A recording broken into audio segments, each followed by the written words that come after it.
Keep in mind though that this is just a test run and we can change a lot still about this. Just give me feedback and tell me what you think is wrong, what you think is right, and maybe some other ideas on how the format can be potentially changed, maybe some more things you would add, everything like that. Just tell me about it and then we can change it in the actual videos later. Also, in case you really have an idea of your own and really want to do a specific topic or something, like a specific pick or a specific kit combination and how to play that, hit me up and then maybe we can make a video together with like the examples. Right now it's really just a bit dry with like no real gameplay in the background, but I think I'll try to change that in the future as well. So no real gameplay for now, but that might change in the future when we get enough footage. Alright, for the first video we will talk about Ronin on Crashsite, because I thought that this was one of the more easier things to cover, and the map in general and Ronin and how you want to play it on this map is really simplistic, I think. We'll go through the walk-up and the spawn, so basically where do you spawn and where do you go from there, where do we want to run to. After that we will talk about the key positions you will end up with, and when you get that position successfully, how the endgame after that can potentially look like, and what do you want to do after you get your position successfully. At the end we will look at tech and kits, so basically just what kind of kits you choose and how you make them work. And the really last thing I will go through is simple tips and tricks, like small things you don't really think about but can be useful in some scenarios. Okay, so first things first, how do you leave spawn, where are the different spawns? Basically the spawn area is everything from here to back here, and it doesn't really change anything. What you basically want to do always is dash once and face. It works from the further there, and it also roughly works the same from everywhere here. Just dash, face, and you will end up somewhere around here always, no matter where you jump from. Here just have to be careful, you can get stuck right here. Here's a point where you can get stuck, so have some distance from the wall. Don't walk directly by the wall. Just to make sure you get through here perfectly, because you can get stuck up here, I would recommend to not jump too far also. Like, it is possible to jump into the top part of that and get stuck that way. Go like this. So face early, not too far, you don't want to go max range. Get fluently into here. And then here, you should dash again, like this. That's the fastest way to do it. You can also dash right here. Dash like this. Doesn't really make a difference. And from here you just run straight left side of the rock. And up here. One more thing. Left or right side rock, depending on what you're fighting and where you want to go. Both is fine, you can go here. You can go left, it doesn't really matter. From here it's just depending on what you want to do. If you know there's an all-star peeking, it's probably better to go left side and stay close to the wall. If you know you're fighting a Ronin and you need more range to like dodge dark waves and more reaction time to dodge phases, face here, then go right side, both can work, it just depends on what the enemy has. Alright, so the other side for Crashsite is basically the same. It doesn't matter where you spawn, the worst spawn is somewhere back here. You just want to dash forward face, get around this corner fast. The second dash, use it here, get around this corner quickly, and then you can decide here if you want to dash again and be on top of hill with basically one dash only, or you can save one dash and be a bit more mobile up here. This is really up to you if you want more speed or more mobility. It doesn't really matter. Just make sure you're getting up here fast and you're getting up here first. You don't want any type to be in front of you, except maybe a North Star if they get a good spawn and you get a bad spawn. That's really the only exception. Everyone else should make place for you and let you walk up. Make sure to communicate that to your team if they like block you, because it's important you're up here first. So the next thing is the power position for Ronin on this side. Basically what you want to do is get behind that crate as fast as you can. There's really not a lot of things you can do from here. You probably get shot at from like 2 or 3 titans. So this is like a dangerous position, especially if you get arc waved here by the enemy Ronin, you can get stuck. What you want to do here is get one arc wave out, maybe. You don't even have to, because the thing is, once you get 3 and keep your arc waves, you get this position, which is really good to arc wave the choke. So you don't even need to open up here with arc waves. It depends on how aggressive the enemy anchor plays. If it's a Ronin and he jumps into you, there's an angle to go for an arc wave here where you're not even in danger. But just know that this position is risky. Either walk back and attack from here once they walk up if you can't get behind crate because they got like 2 anchors or a North Star and a Ronin, And if you can, get behind crate. This position is much better. This is what I would call the power position. Because what it enables you can always avoid fire by sneaking. That's really, really good. The only danger really is Northstar flying up or a barrel from Scorch flying behind. And even those are avoidable, so you're always safe.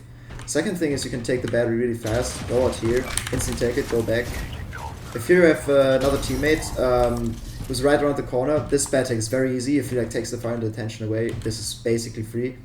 Also, you got this angle. If they make a push, this position is great because when the enemy has a Scorch or Ronin, they're basically forced from this position to look right side, but the main threat will be, or to look left side.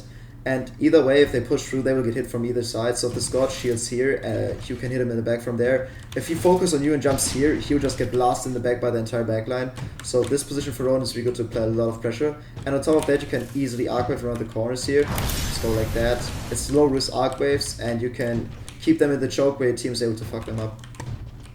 Also, one more thing about this position, if the enemy go really hard and they have like a nuclear Scorch jumping around, you can easily swap to this position, and then basically what happens is you control both sides really well from here. You can take cover fast, and you have this option to just control the entire map basically with arc waves. If they're there, you can arc wave there. If this nuclear Scorch jumps forward, you got this angle right here to arc wave this position. And also you can always from here, you can basically face anywhere and just smoke. If the push happens here, you can just go in from here, smoke this area, and then attack here or attack there, depending on where the enemies are. Same goes for here. You can just face forward, smoke this, and immediately the team is cut off. Like, if enemies come from here, they just are faced with this. There's not a lot they can do. And yeah, basically behind crate you have all the options you need. And on top of all that, you got this move here. You can walk up. And this basically enables even more to do the same, but with more range. You can like literally jump down the entire hill, or make like a deep engage around here, around the corner, just jump here. You're instantly anywhere on the map basically. So on top of crate, also really good spot to be. There's basically two things that are dangerous. There's Ronin, Northstar, or both at once. So if there's a Ronin, you can slow him down with arc waves, but it's high risk because Ronins always have phase ready most of the time they're peeking up here. And they will just block it or phase through, so you don't get a lot of value. I would not recommend that unless you know you can get the duel and you can just slow them down for teammates that are really far up as well. So the other thing is the Northstar. Northstars probably fly up here, and they will be around this area once they fly up. Be very attentive to the sounds. So if you hear the thrusters early, make sure your block is up. If Northstars jump right in front of here, you can go for an offensive combo, just shotgun. Make sure you don't get hit by too many threats from behind. So if you go in and get hit with power shots from Legion or something, it's not worth it. But if the Northstars go really far up, which will rarely happen, you can fuck them up here. Most of the time they will just dash back after that first shot. So what you can do is just face that shot or just block it and then go behind crate. The most dangerous thing is Northstar and Ronin, because then you can't really fight it at all. What I recommend against Northstar and Ronin is try to really make sure you dodge the arc wave, because if you get hit by the arc wave, you're stun locked here for the Northstar and the Ronin. They can just dump you with everything, and they don't even have to. They can just force you in that position, and then you're just slow walking here, taking a lot of damage even through block. Just make sure you get out of this position then if there's Northstar Ronin, and get behind crate, because again, like on the other side, this position is really good for you. You can avoid the Northstar and you force the Ronin into this position, to the duel, and you're pretty safe from, you're pretty much safe from all the damage from below there. If you just sneak here, you're completely safe, and then you can just fully focus on the Ronin that will probably be around here. So this is basically your walk-up. The dangerous areas here, of course. If you get stuck by this wall right here and you get fucked up from like 2 Titans at once, it can hurt a lot. Make just sure you don't get stuck here. Get around this corner fast, get in here, and then you're really safe. Alright, so the next thing we will talk about is the end game of your position, or what you want to do once you get into this position. Like, you played everything right and you got the position. There will be lots of different threats right here, but basically you just are here and you're fine for now. There's no Ronin like attacking you, which will happen in most scenarios, but you're roughly right here now and there's different threats. There's only 2 things that can really happen.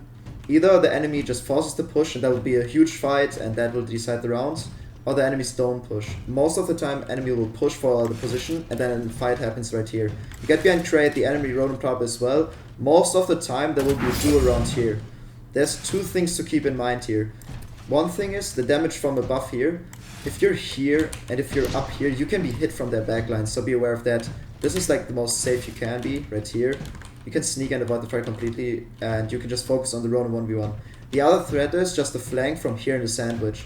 Basically, if the Ronin is here and blocks that way with his body and just keeps you away from here, and another Anchor Titan, maybe a Scorch or a Monarch, whatever, they can easily from here, if your backline doesn't pay attention, they can get here, smoke this, your backline's kind of out, and then you get attacked from both sides. You're here and there's an enemy there and there, especially if it's like Scorch, Ronin, you can die really fast, so you have to be aware of that as well.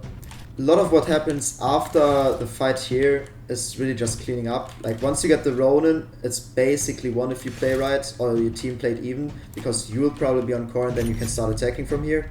If you lose the fight here, it's really bad for your team, and it's up to your teammates then. So those are the other scenarios if the enemy decides to push it. The other scenario from the box position is if enemies don't decide to push it. This is what happens when you reach this position really early, and the enemy Ronin falls back and decides it's not worth to push, and your team is probably moved a bit further, and you get the position basically for free. The first goal of that is to like make sure you get the anchor in this position.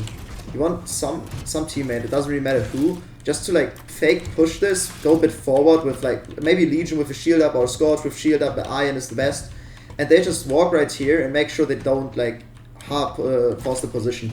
Enemies will probably be around this corner, about this area, and eventually if you get them to this position or a bit further back, the second they go there and you're protected in front, you insta take their battery from behind. You're probably in this position right here. The bad take is very simple, just sneak and you will get perfectly in. And then you just go back to your type instantly. And at that point you're probably high on core, like even without hitting on 40% if you're on faster core. And you can then make either a push forward and attack this position, or you can just keep camping and wait for the second bad spawn while poking. Most of the time you don't want to push unless you have like a Northstar, Legion Iron or something that can easily like trade damage in a good way from here. But be aware that there's like this position, the position down here, so there's lots of good positions for the enemy to just camp and wait for someone to peek here and fuck them up. So I would not recommend trying to force something that's not like a hard force push down there, because you'll probably get outpoked. So depending on the enemy's stand, if they don't decide to push, going for this like trading forth and backwards here, it's not worth it. Like as Ronin, don't just peek here and try to get shots in from long range, that's probably never worth it, you just get out traded hard.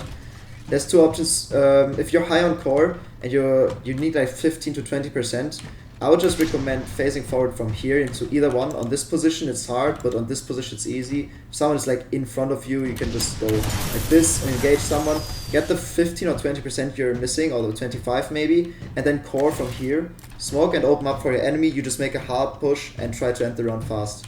The other option is if you're low on core. If you're low on core, this push is really hard to make work because you're not in core and you probably run out of resources and get blown up. By the point you face down here, you're deep in and you can't really get out, so it has to work. If the enemy just camp that position, they will probably try to play for that battery. And if you take battery here and you're low on core, you can go for this phase down here. And what you basically do here is very simple. You just play for a flank and to control that battery. If they don't instantly rush here and take it, you can probably make sure they don't get it. So ensure the battery is contested. And also it's kind of a sandwich position, because a Ronin is always safe here. If you like overstep, you can get fucked up, but basically you face backwards here, no one wants to chase this far, you're pretty safe. And then on the other side, once they put their attention to you and the battery, which they need to do, or else if they just walk up here, you just take that, then your teammates get the free walk up and they get to walk down here, which is a much better position than staying up there. They get from up there to here, and this is where you get the sandwich. Enemies basically choked in this valley then, and then they're forced to like fall back into here or run for your spawn, which is both very bad. This is a really good position. So these are the two options you can play out of that position, depending on if enemy attacks or if enemy doesn't attack. So the end goal of this position right here is just to make an attack basically. Most of the time people will just force this top push, and rarely they will, like the full team will fall back into ship. Maybe one Titan will run there and try to get the second battery, but most of the time there will be targets here after you win the Ronin fight. There's two ways of attacking. You can go up the crate here, and then you can just face from here. You can also just run from here, it's pretty the same. On top of crate, you get a bit more range of course, but jumping from here basically does the same thing. The enemy position will probably be around the rock, behind it, left or right of it, or up here. Doesn't really matter. Maybe some people will already in ship, or Novs that will be sitting really far down there. So if you're on top of crate or here, you can just go for these simple attacks where you face forward behind the people here. You can smoke, you can arc wave, set your team up, and then your teammates will do the rest. After you do this, you can take cover here. You can take cover here if they're in the ship. If someone is really far down here, you can take cover here and keep attacking. This is good for reload, and then you can just jump on whoever is down there, right here. So really just, I would recommend playing for the attack. If there's no targets to attack, of course you can camp on top position and wait for the second bad spawn, but this will rarely happen, and a lot of the times the round will just end fast on Crashsite with whoever like kills the enemy team first. The last thing we will talk about is the different tech and kits you can run. I think it's the same for both sides, and in my opinion there's only 3 good kits. The first kit is the one I'm having right now. It's 2 arc waves and counter ready. Thunderstorm allows you to control the enemy position a lot more with the 2 arc waves. Also you're better at disabling the defenses of the enemies. So you should pick this when you don't have another anchor like an Iron or a Scorch, and if you're the main engage of the team. If you have a Scorch that runs around here and pushes the enemy offensively, you don't really need the setup, so you can go other kits. But if you have 2 Titans that want to stay safe, or even just 1 Titan that wants to stay safe in 2v2s, then you really need those 2 arc waves to like disable all the defenses and set up your team. Smokes basically do the same. They're done for setup, and they're really good because Crashsite is very close. In the Ronin fight that we talked about before, that will happen here, double smokes is really good because you can smoke once here, can face here, smoke again, and then basically the entire position is just smoked and everyone behind it will take damage. Teammates who try to help their Ronin will just get hit as well. The Ronin eats it all the time. And you also prevent enemies, the backline, to shoot at you when they can't see shit here. Also, you can smoke offensively. If people walk up early, you can just go for this, smoke, face out, go behind crate. Then basically the backline is cut off and can't see. This is also really good. And that's why double arc wave and smoke is really good on Crashsite, I think, in general. The other kit you can go, I don't have right now, but the other kit you can go is Big Punch and Highlander.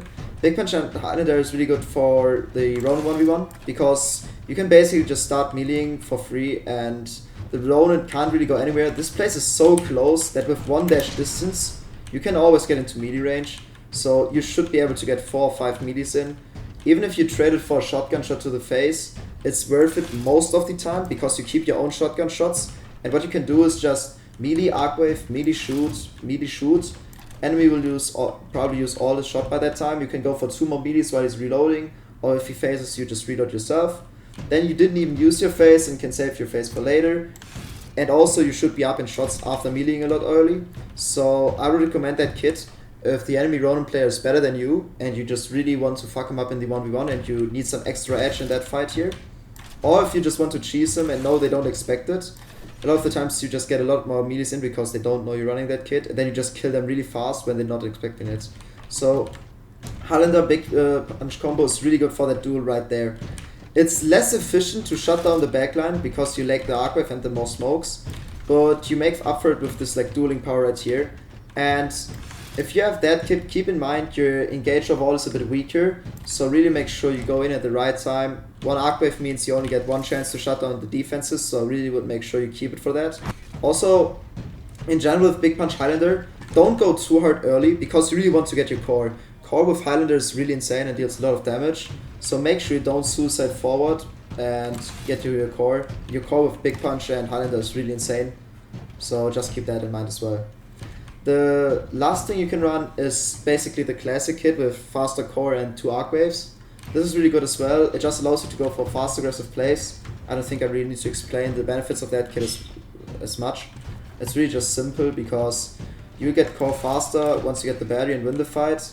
During the fight you have a bit more power with the double arc waves, and it's really good for winning rounds fast, since an early core oftentimes means with the first real attack, once you get that position, you'll probably kill the entire team with your core, or at least get a hugely advantageous trade-in, which like for example, like killing 2 out of 3 or hurting them all really bad and making sure they're doomed or something like that.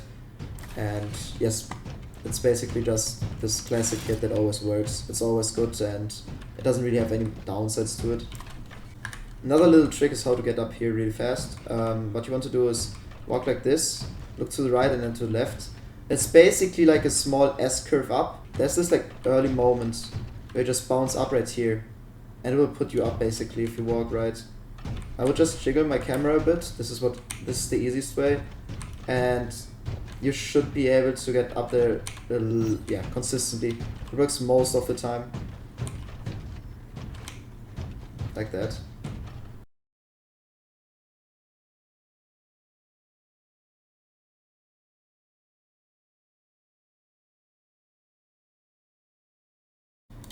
Alright, one last trick is just this one here. This arc wave always works, so don't go around here and try to go up in front if you try to arc wave. You can just do it pretty safe from back here. Most of the people won't expect this, so you can just go like this and instantly into safety. And keep that hold in mind, it's really good for arc waves. Another more fancy trick right here is really risky, but it can work. If you are in this position where people are camping down there and you can't really push because as I talked about before, peeking here as Ronin is most of the time not worth it if you're low on core and can't really make the push, then what you can do is a really fancy move here. Just park your Titan behind this corner, go out and you can go for some pilot play right here. A lot of the times there's a Legion or someone watching right here and they will never pay attention to this. You can get an Arcnet in and some MGL shots, or maybe even a satchel if you play Cloak. Just make sure you don't get cheesy or out-to-lose the round. It's extremely risky, but it's just basically like 1 bar of free damage and you're being annoying as fuck. You can just instantly dash back and get back to your Titan. It's also really risky because if they decide to push and go hard here, they will probably kill your FK Titan. So really only use it when you know they're back further back and don't want to attack. And also, it's much safer with Cloak. With Stim, you can't just get one-tapped, so be aware of that. Most of the time, though, it works because no one sees it coming and no one expects it. So that's like a really fancy little trick you can use on this side. Last thing I want to talk about is a little bit of tricks and things to keep in mind.